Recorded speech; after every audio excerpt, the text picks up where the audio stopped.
They've invaded our seas, our food chains, and even our bodies. And once they're there, plastics and microplastics aren't going anywhere. That could all be about to change though, and that's because of this, self-destructing plastic. It might sound like something out of a sci-fi movie, but plastic that breaks down by itself, biodegrading in nature, is now a reality. It's been created by a company called Polymateria in London, and I want to find out more. If plastic is so damaging, why do we use it at all? Well, plastic can be quite useful. It can protect vegetables, for example, for transport. In some countries, you don't have access to tap water, so you need to put water in bottles so that people have drinkable water.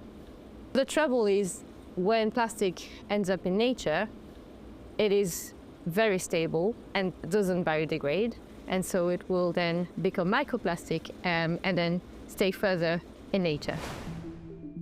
As well as bottles and food containers, plastics are found in everyday items like face masks, wet wipes, and even cotton wool. But now, Dr. Florence and her team have come up with technology that means plastic can biodegrade in nature. To show how it works, they conducted an experiment where regular cotton wool was left out of its packaging for 3 months. This hasn't changed at all. But then if you have our technology in, then the plastic would transform to this wax material. It's just like a powder, it's completely falling apart.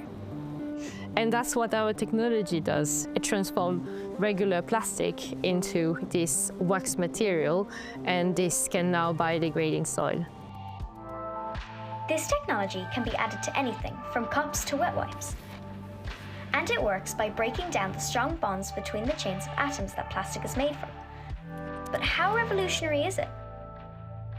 There are some plastics that break down naturally, like composting bags, which people put their food waste in at home. How is this different to that? Well, when you have composting bags, they will biodegrade in a composting environment. The plastic composting bags are able to be broken down by the same tiny organisms that attack the food waste. In nature, this isn't a composting environment. It's a regular environment where you walk in the park, etc. And your composting bag, they would not break down, but ours will biodegrade. So there is a role for different technologies to do different things. And Dr. Florence says they can actually build in how long a plastic item lasts before it self-destructs. It will depend on the type of product. So bread bags would only need to last 6 months, or cups you would want maybe them to last a year. Given that this technology already exists, why aren't we using it for all plastics? But there is a small cost associated to incorporate the technology. And I think it's also up to the viewers, the consumer, all of us to ask companies, governments for a change.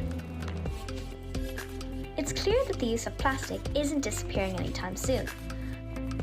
But with technologies like this, maybe the plastic itself could, helping us turn the tide on plastic